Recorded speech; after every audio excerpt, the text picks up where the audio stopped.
Olá, meu nome é Marcos Carvalho Lopes e este é o podcast Filosofia Pop. Esse é o nosso episódio número 198 e recebemos a professora Juliana Ádio para uma conversa sobre o último Foucault, cuidado de si, possibilidade de autocriação e resistência, as mulheres e filosofia e muito mais. O Filosofia Pop é um podcast que aborda a filosofia como parte da cultura. A cada 15 dias, sempre segundas-feiras, a gente vai estar aqui para continuar essa conversa com vocês. Intercalando com nossos episódios normais, de quando em quando, vamos apresentar episódios de entrevistas temáticas especiais. Você pode encontrar mais textos e informações no nosso site, filosofiapop.com.br. Temos página no Facebook, Instagram, perfil no Twitter e canal no YouTube. Nosso e-mail é contato@filosofiapop.com.br. Se gosta do conteúdo do podcast, apoie nossa campanha de financiamento coletivo no Catarse. O endereço é catarse.me/filosofia_pop. A contribuição mínima que pedimos é de R$5 mensais. Se você preferir, pode contribuir através do nosso Pix, que é contato@filosofiapop.com.br. Se não pode ajudar financeiramente, ajude divulgando, comentando, indicando para amigos. Precisamos muito dessa força.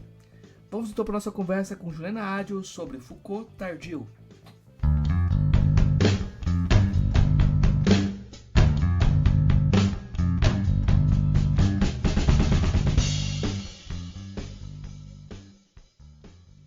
Hoje a gente recebe direto de Salvador a professora Juliana Ortegoza Ágil.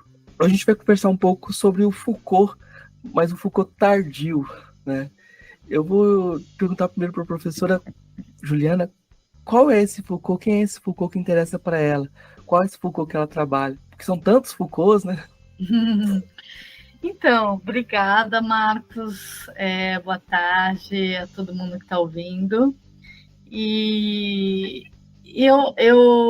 o Foucault que me interessa, né, é o chamado último Foucault, porque justamente é aquele que, na divisão, né, que se faz normalmente de Foucault, teria o primeiro, o segundo e o terceiro, que trabalha com arqueologia, genealogia, e o último que seria da ética, né, que diz respeito à ética. É uma divisão didática, por assim dizer, porque, de todo modo, o próprio Foucault, no último curso que ele deu, que é A Coragem da Verdade, ele também divide um pouco a filosofia dele, que trata basicamente do saber, do poder e das relações a si, né? O sujeito que deve ser entendido como relações de si a si, que seria esse período ético, né? Mas ele diz que toda a filosofia dele é a questão do sujeito que percorre toda a filosofia, como esse sujeito é constituído por meio do saber, do poder e com relação à verdade, com relação a si mesmo, ao outro e à verdade. O último Foucault, ele me interessa, que é esse Foucault da década de 80, porque ele trata de questões que, digamos assim, ele faz uma retomada da filosofia antiga, sobretudo no que diz respeito à filosofia de Platão, epicurista, estoicista e cínica também, no que diz respeito a filosofia entendida como modo de vida e a práticas de si ou técnicas de si que constituem um certo modo de vida e que, portanto, a partir daí eu vou ter uma concepção ética não normativa. Então, nesse sentido, se distinguiria, e eu acho que é nisso que ele está interessado, de uma concepção moderna, normativa, que constitui o sujeito, né, ligado às atribuições identitárias que normalmente patologizam, e institucionalizam de diversas maneiras a partir de categorias identitárias. Então, nessa crítica, o Foucault pensa, como que eu posso pensar, no caso, o último Foucault, o fenômeno que ele estuda é o fenômeno da sexualidade, né? E aí já pensando que a sexualidade tudo bem que ele começou o volume 1 da história da sexualidade da década de 70, mais os demais volumes, o 2 e o 3, que ele faz, e o quarto, que foi recentemente publicado, póstumo, né? Que o 2 e o 3 foi publicado em vida, no último ano de vida dele, em 84.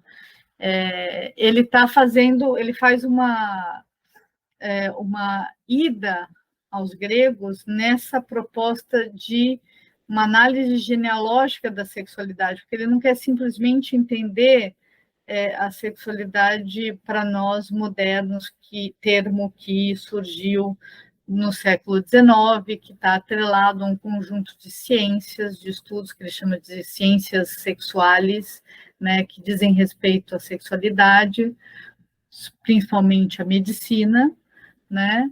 E que patologizam as nossas práticas sexuais, os nossos comportamentos sexuais. Então, ele quer ir aos antigos para verificar, então, como que qual é o fundamento dessa sexualidade, que desejo que está por trás das práticas sexuais, como é que eu vou nesse fundamento, digamos assim, um fundamento em termos de vivência, né? De experiência, né? E como que eu lido diferentemente. Então, para entender como que a modernidade concebeu a sexualidade dessa maneira, eu tenho que entender, ele volta para trás e fala, bom, mas como que lidaram antes? Da onde veio essa nossa concepção atual de sexualidade, ou desde o século XIX para cá?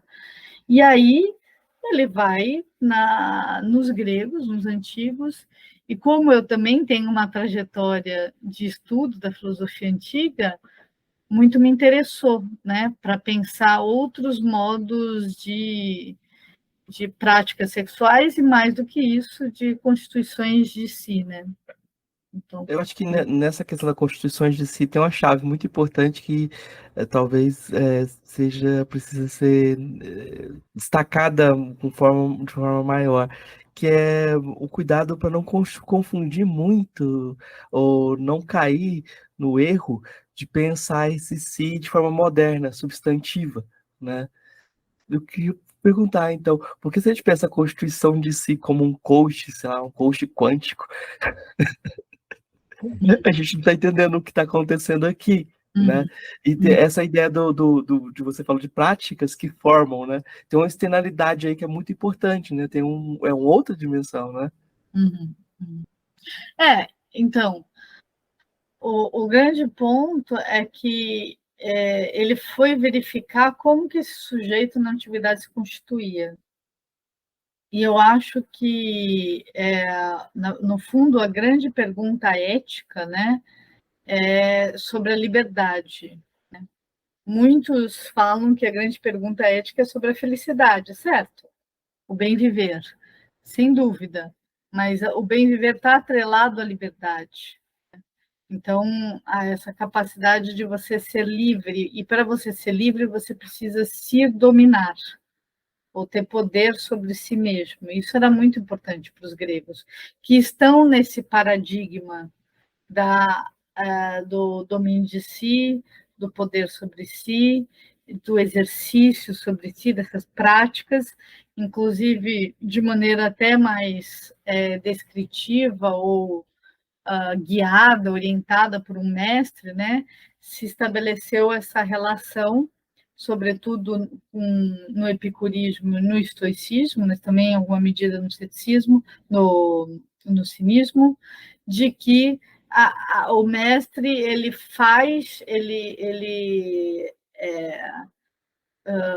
descreve, digamos assim, orienta práticas de si, então são esses exercícios de si.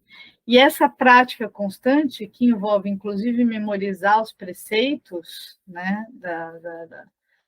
de cada filosofia, né, memorizar e colocar em prática, isso faz com que esse indivíduo vá se constituindo num modo de vida filosófico, vai se tornando sábio, portanto, que é sinônimo tranquilo, né? Então, a ataraxia é um dos objetivos dessa vida feliz, é uma vida sem perturbações, Então, você domina a si mesmo, uma vez que as emoções desgovernadas, né, ou excessivas, elas são capazes de criar perturbações. Então, a gente está pensando num indivíduo que vai se moldando e fazendo algo que no estoicismo isso é tão detalhado, digamos assim, né, todas essas práticas, né, o que você deve fazer, que o Foucault denominou isso de uma estética de si, né? Você vai se constituindo como uma espécie de obra de arte, você vai se fazendo,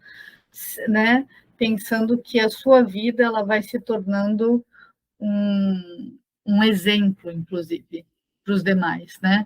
Agora, isso é muito diferente do que a gente entende atualmente.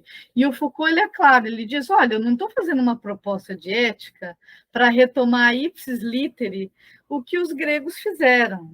O que os gregos fizeram faz sentido no contexto dele, mas como um bom filósofo, digamos assim, né, o Foucault, que usa, ele diz, né, eu faço uso da filosofia como uma caixa de ferramentas para pensar o presente.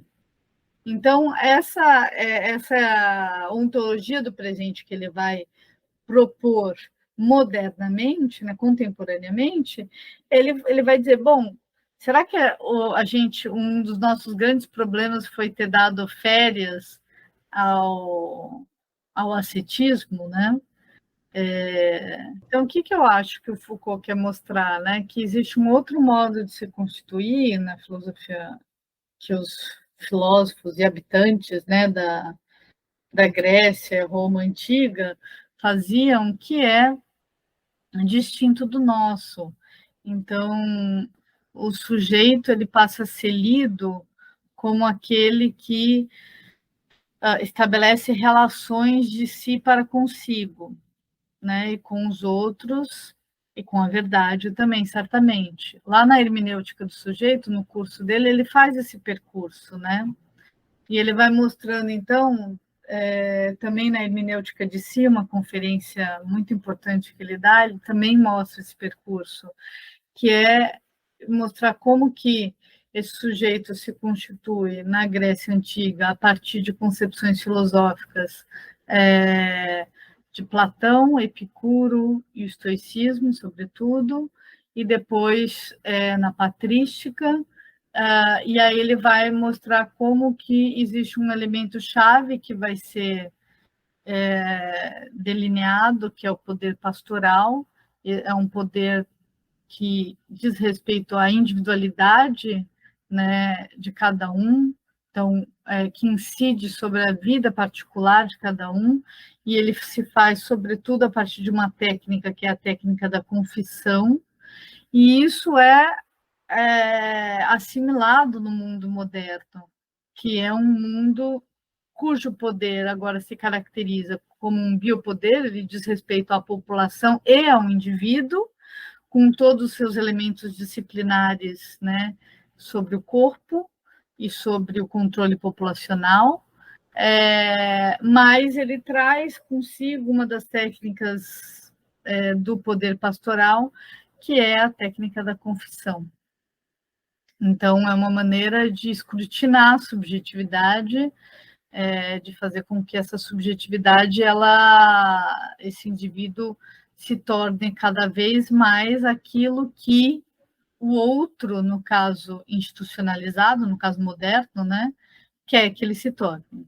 Então, a marca de identidade, você é louco, você é um prisioneiro, você é homossexual, você é histérica, etc., no fundo, ao dizer isto, né, ao fazer com que o outro confesse, digamos, né, fale de si de uma maneira um tanto coercitiva, ele não é completamente livre, nem na relação psicanalítica, tá? Ele faz uma crítica à psicanálise. Esse outro vai se moldando e se vendo e se instituindo, se submetendo, portanto, a essa atribuição identitária. Então, você vai se tornando isso que dizem que você é, né, institucionalmente.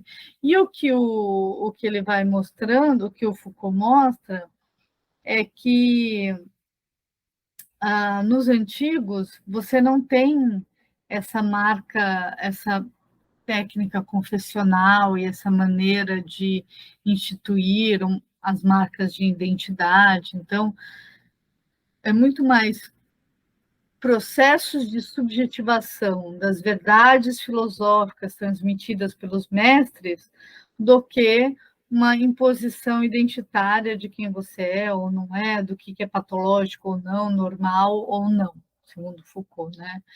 E ele acha que, nesse sentido, ele diz claramente, né, naquela entrevista sobre a liberdade como cuidar de si, que é mais livre, é uma relação mais livre, né? Mais autônoma e mais livre. Porque, de alguma maneira, nessa relação com o mestre, você pode não acatar, não fazer isto. Você pode optar por não fazer, embora haja todo um procedimento, digamos, persuasivo, né?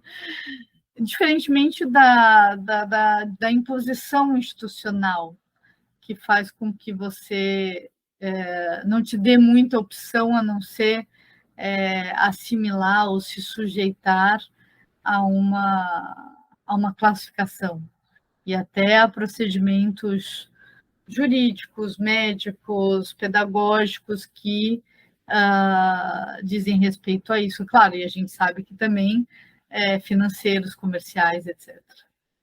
Eu tenho um amigo que é um crítico literário, poeta, o Gilberto Mendonça Teles, e ele fala que a palavra arete, se você pegar o campo semântico da palavra arte, há muita similitude quando você faz o pensamento antigo. Eu acho muito interessante isso, porque quando você pensa a estética de si, né, esse processo de autocriação, ele tem técnica envolvida, né? E eu estou lembrando dele, do Gilberto, porque eu queria trazer um poema para nossa conversa. Olha esse poema aqui. Navegar é viver. Existir apenas é ser arrastado pelas marés. Chama a lição estoica 1. Professora, a senhora não gosta do Zeca Pagodinho, não? Mas de quem é esse poema? Seu. Esse poema. Uhum. Sim, sim, acho que é bem estoico isso, não é? O Zeca Pagodinho, aquela música Deixa a vida me levar, a vida leva eu?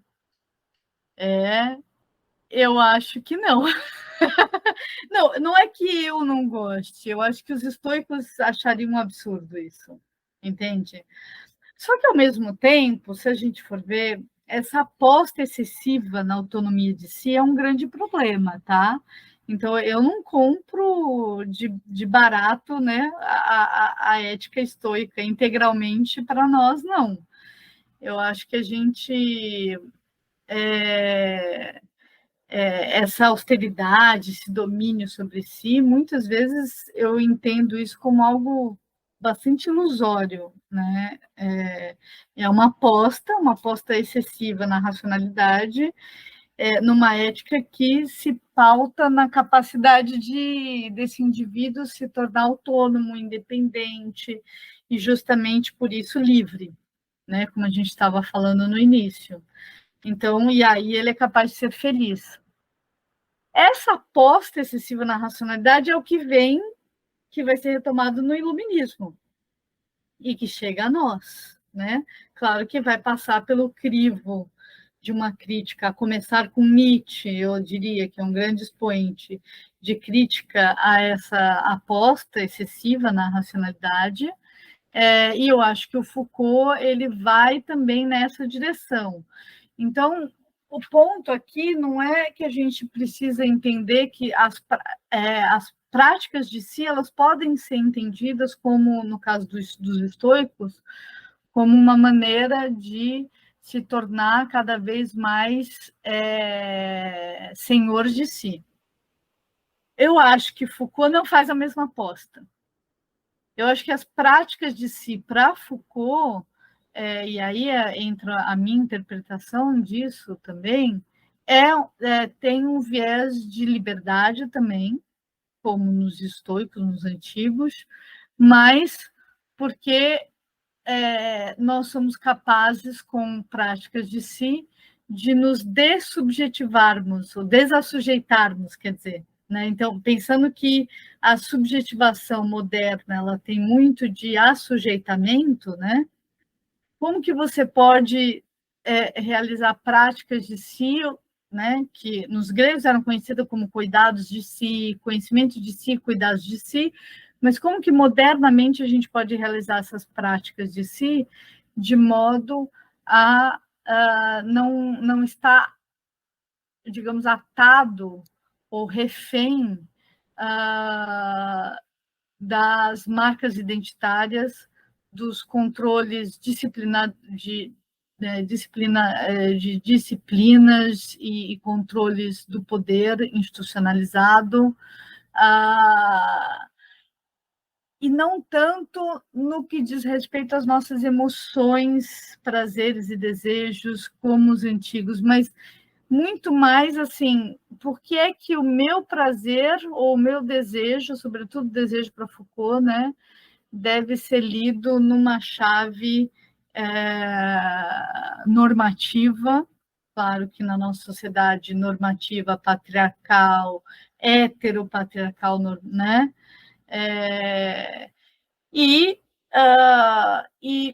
então eu posso ser mais do que isso, mais do que esse enquadramento identitário normativo. Então, eu posso pensar que o sujeito ele é ao mesmo tempo constituído nessa relação, que é uma relação agonística entre um poder normativo que faz com que eu seja o que as classificações hegemônicas determinam, o poder hegemônico normativo determina, mas tem algo também de uma capacidade de ser livre ao fazer a crítica e subverter esse poder normativo. Então, eu acho que a gente não consegue pensar. O problema dos antigos era um problema com as emoções, com as paixões, porque aquele que se desgoverna não é mais livre, ele é escravo dos seus prazeres, e esse é um grande problema. Modernamente, a gente não tem esse problema. A gente não tem esse problema de ser escravo. Qual que é o nosso problema? O nosso problema, modernamente, é estar submetido aos constrangimentos normativos que marcam a nossa identidade de maneira binária e hierárquica, gerando opressões, desigualdades e opressões. Então, acho que vai um pouco por aí. Quando a gente explica com poesia, a gente cria problema com a filosofia, né? Porque a gente pega o navegar de Platão como ato do político, né? Essa metáfora acaba sendo problemática. E você estava brincando com o Fernando Pessoa. Navegar é preciso, viver não é preciso. Então você estava invertendo Pessoa, não estava pensando no Platão. Aí você joga na filosofia, a coisa toda se complica, cria esse mar aqui é mais cheio de circunstâncias complicadas. Eu fiquei pensando, quando eu vi esse poema também, no Deleuze da sabedoria dos surfistas, de você saber esperar, e o navegar também ser um saber esperar. Mas eu queria chegar num ponto só, eu acho que tem uma coisa que eu queria perguntar que é importante, que essas práticas de si, se elas são condicionadas a essa resistência também, elas não viram práticas de exceção? A gente não acaba tendo que ser grupos minoritários e marginais para poder ser livre? É uma boa pergunta. O que eu acho é que a liberdade ela sempre vai ocorrer nessa tensão, né, diria Foucault também, entre o poder e a resistência, né? E eu acho que não tem como a gente pensar, como diz Foucault também, numa sociedade sem poder e, portanto, sem normas e sem todo o poder incisivo, imperativo, coercitivo das normas, que faz com que a gente se torne alguma coisa, né? Que nos objetifica de alguma maneira, né? Faz com que a gente seja, bom, você é lésbica, você é hétero, você né? e assim por diante, qualquer que seja a categoria aí que você vai ser classificado. E eu acho que a gente é mais plural e flexível do que isso, exatamente, né? Isso cria um grande problema, porque o problema é a restringir, educar e restringir os nossos desejos para desejarem exatamente essas caixinhas, né? Esses enquadramentos. E aí, o que o Foucault, acho que a gente não vai conseguir se libertar indo somente para indo para o desejo que já está, de alguma maneira, bastante condicionado nesse mundo que é extremamente confessional, digamos assim, que nos faz confessar o tempo todo quem nós somos os nossos desejos, seja por meio de instâncias institucionais, né, médicas, né, pedagógicas, etc., seja na mídia, como a gente está o tempo todo se mostrando quem eu sou, porque eu, né?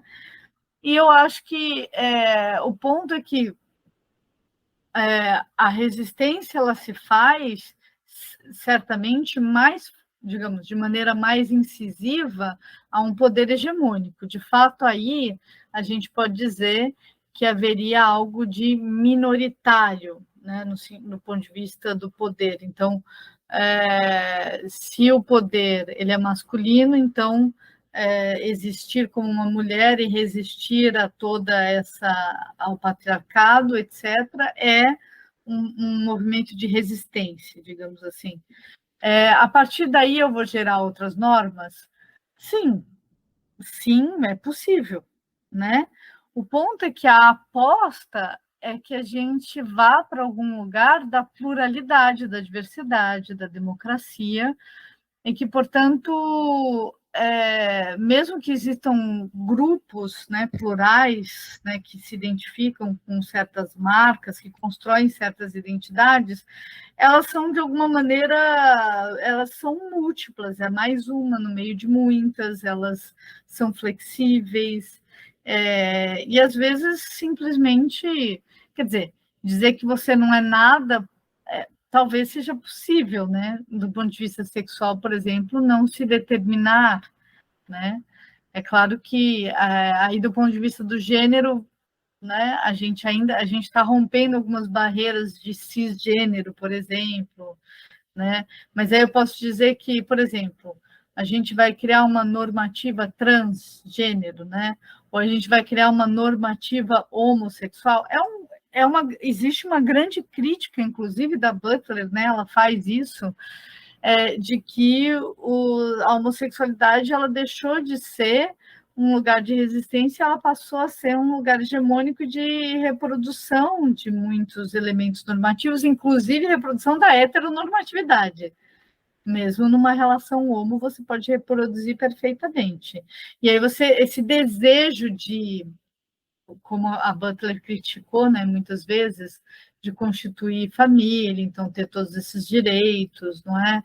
De parentesco, mas não dá conta. De todo jeito, mesmo que a gente possa casar, etc., porque qual que é o ponto da Butler? Como é que a gente pode ampliar as relações de parentesco para além das relações hétero? E mesmo para além das relações legitimadas pelo Estado, porque as relações de parentesco não tem nada capaz de dar conta das relações de parentesco, nem o Estado. Então, se a minha companheira materna, o meu filho, junto comigo, e ela não é a outra mãe no papel, digamos assim, né? Ela é o quê? Ela é madrasta? Não é, porque eu não sou homem. Então, ela não é madrasta, ela não tem nome. Então, quando a gente começa a falar de relações de parentesco, a gente pode ampliar isso para outros seres, inclusive, né? Incluir outros seres nessas relações de parentesco. Então, eu não tenho como, né, ter esse desejo de legalidades, normatividade, de modo que eu vá dar conta de todas as relações. Então, pensar nessa abertura e possibilitar uma luta por uma possibilidade de abertura constante, eu diria. A liberdade, no fundo, é isso. Eu fiquei preso na metáfora. Fiquei totalmente preso na metáfora, porque eu fiquei pensando que talvez essa seja uma falsa questão, porque a gente teve talvez algum espaço de navegar essas situações, mas de repente é um tsunami do mesmo. Um tsunami inclusive, que a gente pode dizer fascista, né, de afirmar identidades fechadas, e um tsunami de, vamos dizer assim, que repõe as questões lá atrás, assim, né, é como se você tivesse que sobreviver a uma inundação eu acho que a gente está numa ressaca disso, a gente está numa situação, né, eu não sei se você vê isso assim também. Não, eu acho muito interessante você falar, porque eu acho que, no fundo, quando o pensamento único é pensamento fascista. Ou seja, aquele pensamento que impõe uma única verdade para todos é um pensamento fascista. Eu acho que quando a gente pensa que, quando a gente procura ampliar para outros modos, né, de mais plural e democráticos, né, de se pensar e de se viver também, de existir, eu acho que a gente está pensando que a pluralidade e a diversidade ela é o elemento chave, digamos assim, da democracia para nós atualmente.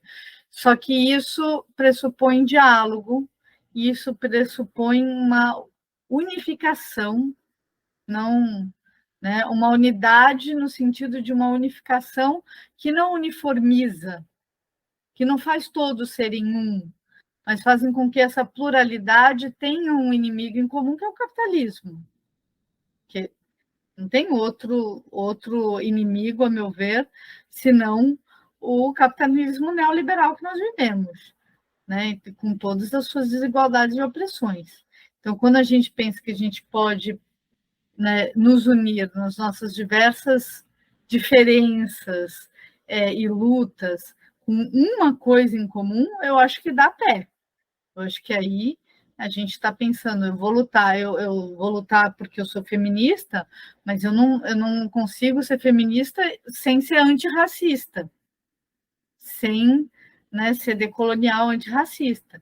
Eu também não consigo pensar nessas lutas também sem deixar de lutar pelos direitos LGBTQI+. Então, todo tem todo um. A gente fala, bom, mas aí são lutas identitárias, minoritárias, etc. Como é que a gente pensa isso? Bom, a gente pensa numa unidade que é como que a gente pode lutar contra o capitalismo. E a gente vai se unir aos trabalhadores. Só que não dá para pensar numa luta dos trabalhadores que não seja uma luta também adequada ou que componha com o feminismo, porque você pode ser trabalhador, você pode ser marxista, você pode ser de esquerda e reproduzir machismo e racismo, tranquilamente. Estava lembrando aqui que o Foucault, quando ele começa a estudar a questão da sexualidade na década de 70, ele tinha um projeto com racismo, né? Aí ele vai, remolda o projeto, risca o racismo lá, até trechos inteiros que ele fala de racismo, ele coloca sexualidade, para a gente ver como as opressões são, de alguma forma, estruturadas, né? E eu acho, eu tô lembrando isso para partir para uma outra questão, que essa questão é importante, que é o lugar da mulher na filosofia. Por que falar de mulher na filosofia? Porque quando eu comecei minha graduação, eu fiz a graduação em 97. Comecei a graduação em 97. Na época, o Foucault não era filósofo. Lá no final da década do século XX, o Foucault não estava nem na filosofia, ou quando estava, era o Foucault inicial. O Foucault dessa sexualidade, a pessoa fala, não, isso aí ele já abandonou a filosofia. Né? Então tem uma coisa aí que a gente normalizou o Foucault de certa forma na academia, de alguma forma, acho que faz sentido falar isso, né? Mas a questão da mulher, de falar de mulher na filosofia, virou um problema. Continua sendo uma questão ainda que não tem toda essa aceitação. Eu queria que você comentasse um pouco sobre isso. Não, sim, eu próprio Foucault falava, fulano de tal e tal não é considerado filósofo, então vai ter sempre isso, né? Sempre isso quando a gente pensa na filosofia institucionalizada, né? Quem está dentro, quem está fora, porque é um lugar de poder, é um lugar que seleciona, e aí seleciona com um diapasão muito evidente, né? Que tem uma cor evidente, branca, tem um gênero evidente, masculino, né? Tem uma classe social evidente, que é uma elite, uma classe média alta, ali como compondo esse lugar. E tem uma região que é o norte global também, não simplesmente norte global, mas Europa e Estados Unidos, como também esses lugares em que é aceitável pensar que lá tem filósofos, né? Então, quando eu penso nisso, quando eu olho tudo que foi feito, toda a violência que se faz quando a gente exclui certos corpos e certas epistemologias, eu fico pensando quão dissociada a filosofia acadêmica está da vida. Então, a gente tem um ambiente acadêmico que existe, né, amparado numa instituição que se diz supostamente pública, democrática, né, um oásis nesse mundo de violência, mas que reproduz, né? E quando a gente fala isso, não é que a gente é contra o status, né, público e democrático. Não, a gente quer que seja de fato público e democrático. E isso pressupõe inclusão, isso pressupõe respeito à diversidade. Porque se a gente entende que. E aí pode-se usar diversos argumentos, né, das vestes, cujas vestes, né, por trás das vestes da excelência, do que é o rigor, etc. Pode-se usar diversos argumentos para dizer que isso não é filosofia, isso que é feito pelas mulheres, ou indígenas, pessoas negras, etc., não é filosofia, ou não é tão filosófico assim, porque supõe-se que filosófico é sei lá o quê. Enfim, o ponto é que ninguém fala com clareza quais são esses critérios. E a gente reproduz de maneira acrítica o que é e dogmática, o que é completamente antifilosófico do meu ponto de vista. Essa reprodução de uma tradução que vai dizendo isso é filosófico e vai lendo e vai, né, comentando e passando adiante, sem se perguntar, mas por que isso é filosófico? E essas outras produções de conhecimento não é filosófico? Não é? E se a gente for ver, é óbvio que é. É claro que é. Lê! Assim, é só ler Foucault, não tem como né, você não precisa nem justificar, é só mostrar os conceitos que ele está trazendo, e aí a gente fala, tá, mas então tudo pode ser filosófico? Ué, qualquer objeto de pensamento pode ser um objeto filosófico, eu não tenho nenhuma dúvida sobre isso.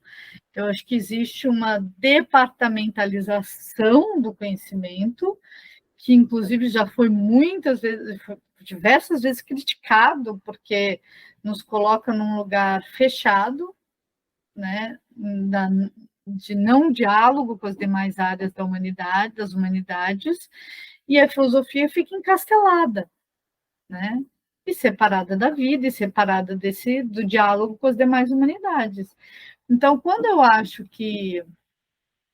a gente vê, por exemplo, as outras humanidades, a diversidade que existe lá dentro de outros corpos, de mulheres, né, a diversidade das referências, das grades curriculares, né, do tipo de ensino, etc., a gente olha para a filosofia e fala, gente, é algo muito caquética, né? A filosofia está mofada, está caquética, conservadora e violenta, porque ela quer preservar o poder daqueles que estão lá ganhando um salário, não é, de professor universitário, que é um bom salário. Então, só passa no concurso, você vê, nos concursos quem é que passa. Senão, a gente não poderia falar que 80% são professores homens brancos, né, de classe média alta. Então, assim, quando a gente vê isso, a gente fala, bom, é claro que eles estão fazendo uso de uma instituição que é pública para manter certos privilégios, e não dá mais, né? Tá, tem muitos motivos da exclusão das mulheres, da evasão, né, que se faz por diversos motivos, né? Desde uma entrada que é de fato menor do que a entrada de homens na graduação, e de pessoas negras, né, também é menor do que de pessoas brancas, mas tem tem gente ali, e por conta das cotas tem mais pessoas negras na graduação, e estão entrando na pós. E aí entrando, e da pós, o que acontece? Os poucos que sobrevivem não conseguem entrar nos concursos. Então, nós temos aí, né, não dá nem para saber quantos exatamente professoras negras, mas certamente pouquíssimos, pouquíssimos, e 20% de mulheres. Então, a exclusão delas é uma exclusão histórica, institucional, tanto da história da filosofia. Agora, a gente pode fazer esse resgate, a gente está fazendo, só que a gente não quer simplesmente cota. A gente não quer que inclua, a gente quer que inclua, certo? Sem dúvida nenhuma, na história da filosofia, nas referências bibliográficas, etc., dos cursos, que os currículos também abordem questões de gênero, raça, sexualidade, filosofias africanas, etc., diaspóricas, ameríndias, mas a gente quer que essa filosofia canonizada, até então, tradicional, que ela seja lida diferentemente. Porque não dá mais para ler um filósofo que reproduziu racismo e sexismo e não se perguntar qual é o fundamento filosófico que ele está dando para isso e como isso permeia a sua filosofia. Não dá mais para separar completamente todo um sistema filosófico desse autor, né, para tentar salvá-lo, digamos assim, de algumas colocações infelizes de seu tempo. Não. E também não dá mais para justificar, mas era um homem de seu tempo. Todo mundo é um homem de seu tempo. Né? Se é uma obra filosófica, é porque ela transcendeu o seu tempo. De alguma maneira, ela vai nos. Tudo bem que ela foi escolhida de maneira muito.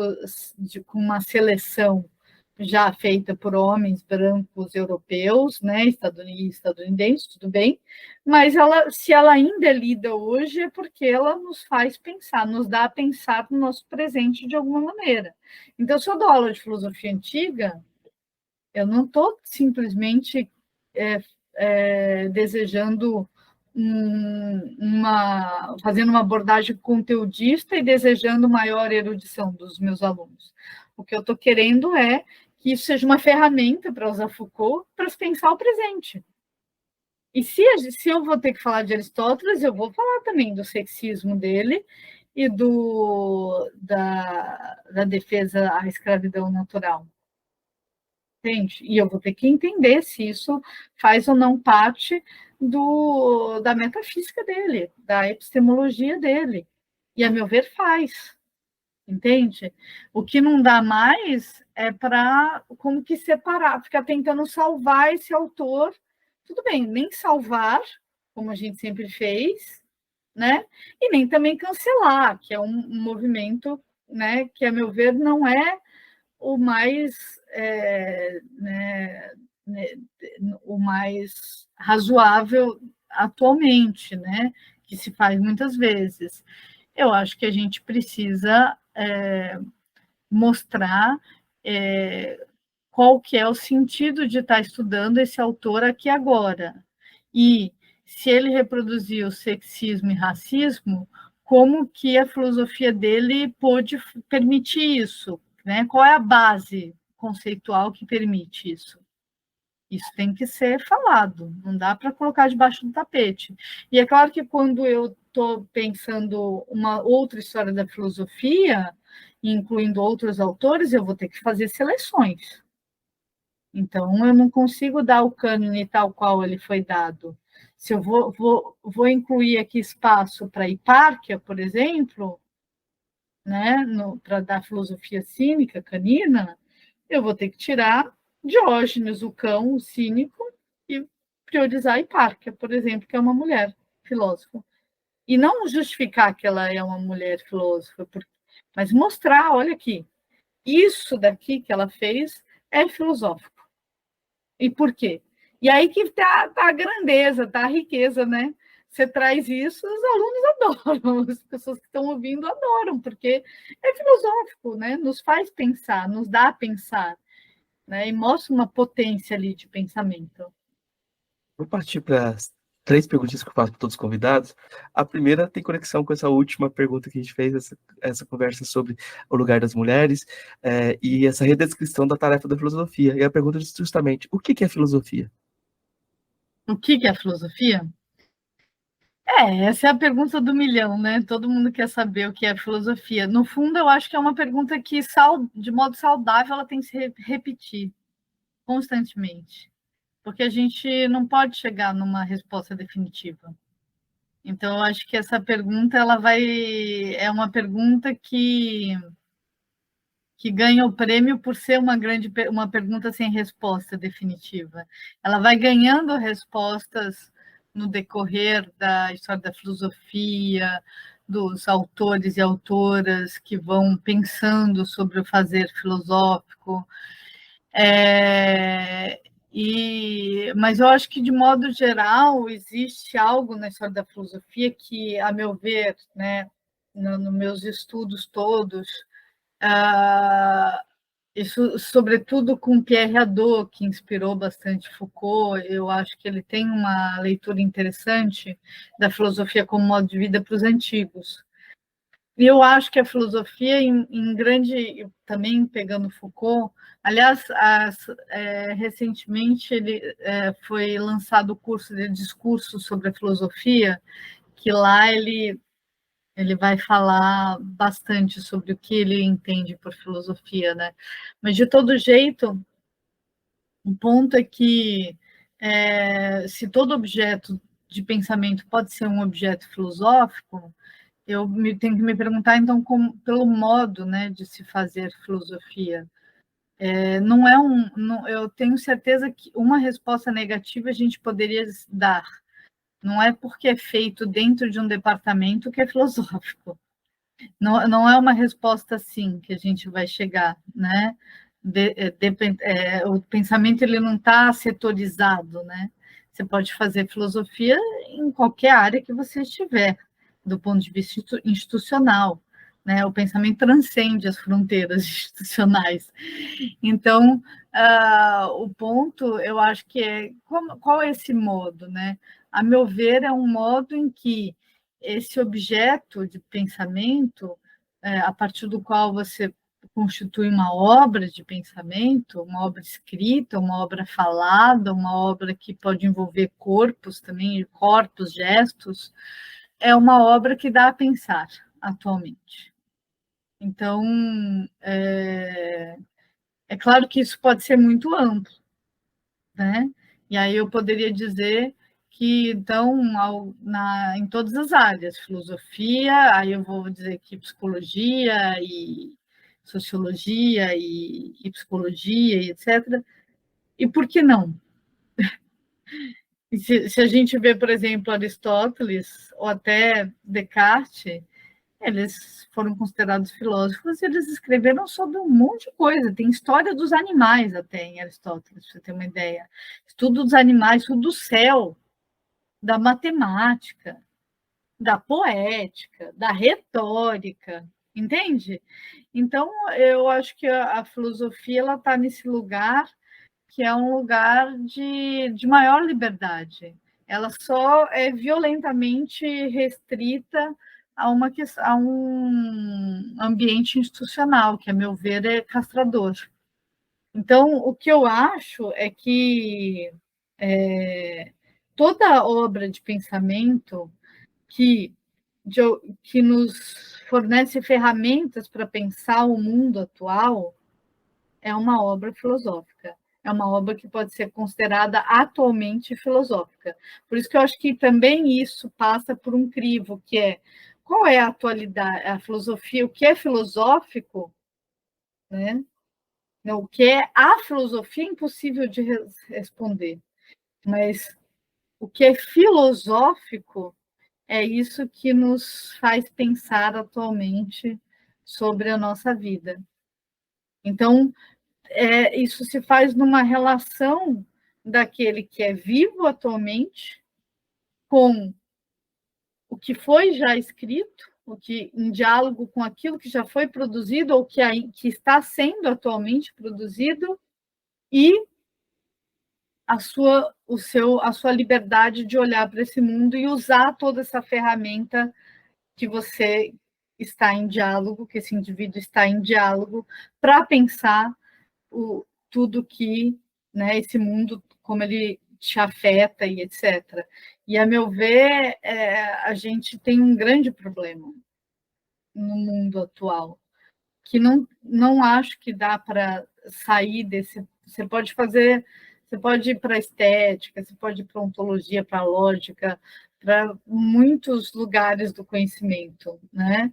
É claro que o exercício de fazer uma boa leitura, uma interpretação de um autor é muito válido. Eu não acho que a gente tem que jogar fora isso de jeito nenhum, porque isso, inclusive, nos traz um potencial enorme para criar, né, para constituir um diálogo profundo, para conseguir se apropriar dessas ferramentas e passar a pensar, né, em diálogo. Porque ninguém cria do nada, a gente está criando em diálogo. Então, esse exercício de ler bem um autor é importante, de interpretar bem. Eu só acho que nesses parâmetros atuais, que exige, com as exigências atuais de excelência, devem ser questionadas. A meu ver, é isso, né? Assim, mas fazer uma boa leitura é importante, mostrar que há uma relação argumentativa e lógica entre conceitos e ideias é também importante. A gente não está. Então, a gente pode falar que precisa ter minimamente clareza ou nitidez nessa comunicação, precisa ter, de alguma maneira, uma profundidade, né?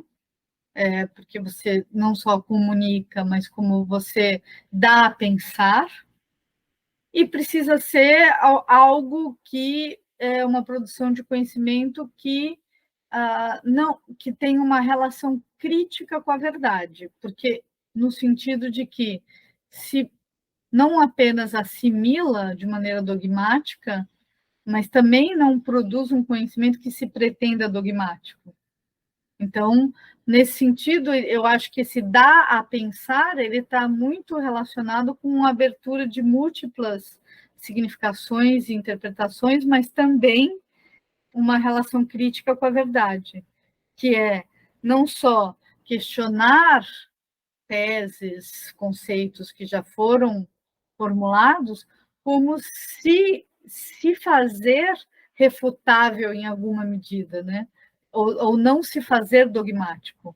Então, se existe alguma característica do filosófico que eu sustentaria, é essa, que é uma não adesão dogmática às teses, argumentos e que se diz como verdadeiro.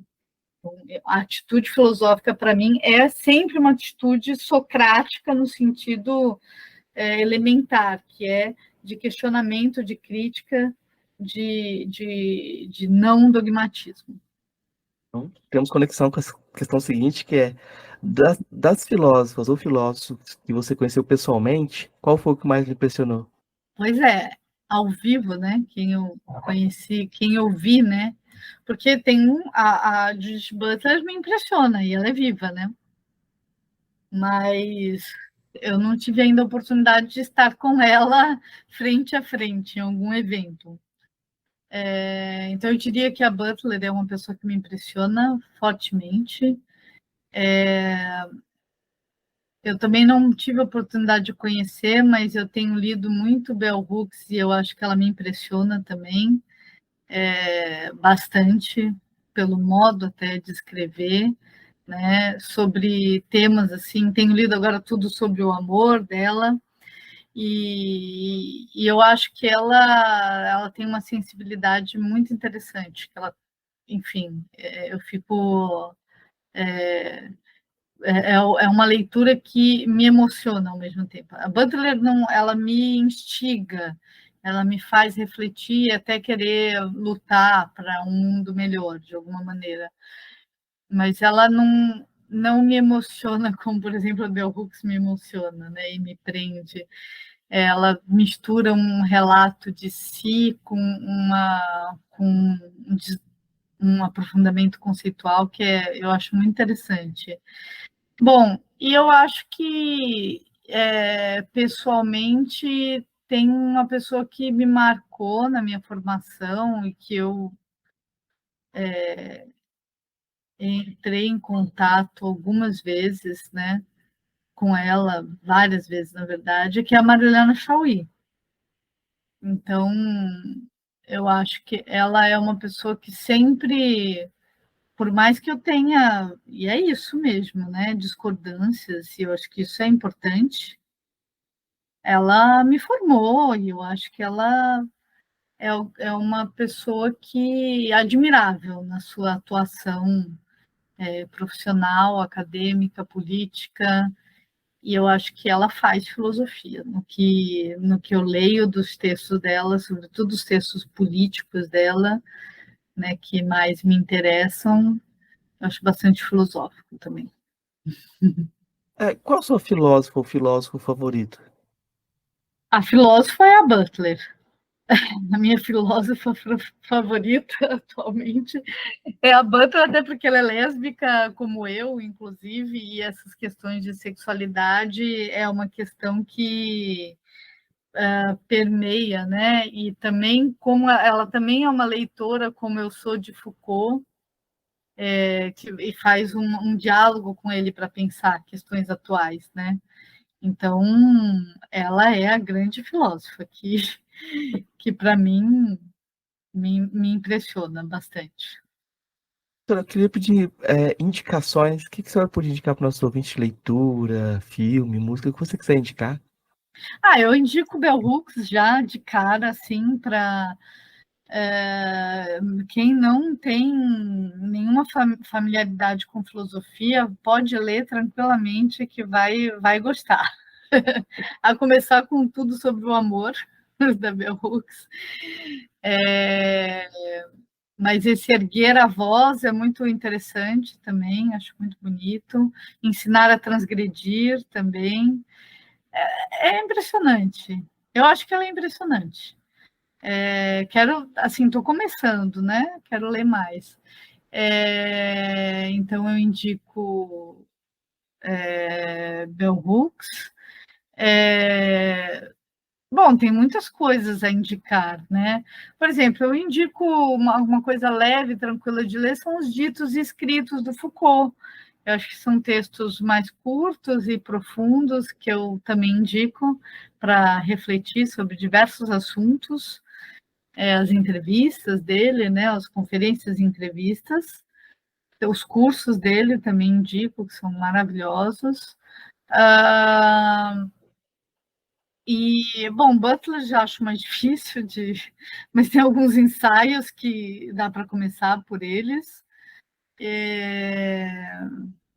Bom, eu gosto muito de muitos filósofos, por exemplo, a Monique Wittig, os ensaios da Monique Wittig, eu também recomendo, o Pensamento Hétero, foi marcante para mim. A Gayle Rubin, veja só, e todas elas trabalham em diversas áreas, né? A Gayle Rubin, Tráfico de Mulheres, é um texto também fabuloso, também indico.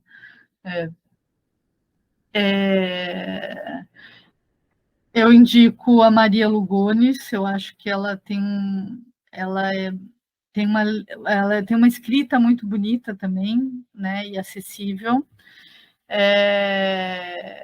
e de pessoas vivas eu também indico ao Chico Uriel, que eu tenho lido algumas coisas dela. Enfim, acho que é isso em termos de leitura. Foi isso, né, que você perguntou? Ações gerais. Eu vou indicar, tem um texto chamado Por que falar do tema da mulher na filosofia, da professora Juliana, que vocês vão encontrar na internet.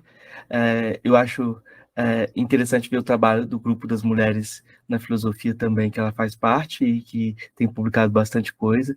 Tem um livro dela, você pode encontrar o livro Prazer e Desejo de Aristóteles completo na internet, você pode baixar também. Então, acho que tem, se você for procurar também algumas filósofas que ela tem destacado, né?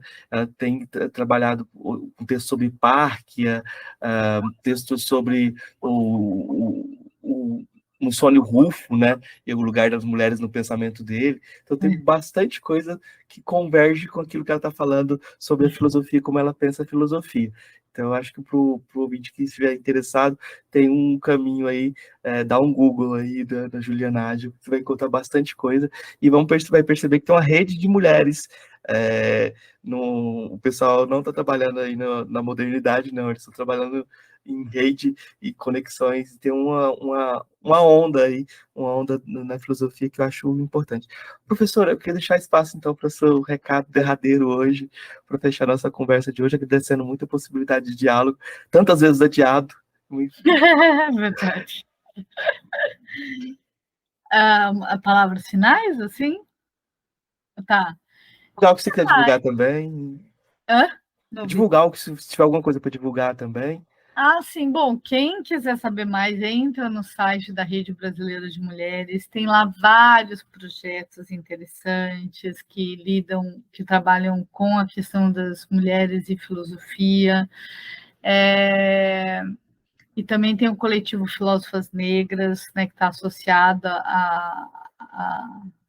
e tem o GT de Filosofia e Gênero e Filosofia e Raça também, que vocês podem se informar, quem é que está trabalhando com essas questões aqui no Brasil, né?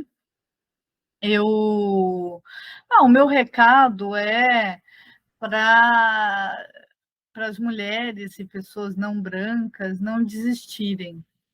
Eu acho que é muito difícil, mas é um ambiente que nos adoece muitas vezes, que nos arrasta para fora dele e às vezes violentamente nos exclui, mas a gente está lutando para tentar ser um pouco diferente e é muito importante fazer valer, né, as cotas, não apenas na graduação, e pós-graduação, mas também em concurso docente, e também em concurso docente é importante que tenha cota de gênero, não só no caso da filosofia especificamente, não só cotas para pardos, negros, quilombolas, indígenas.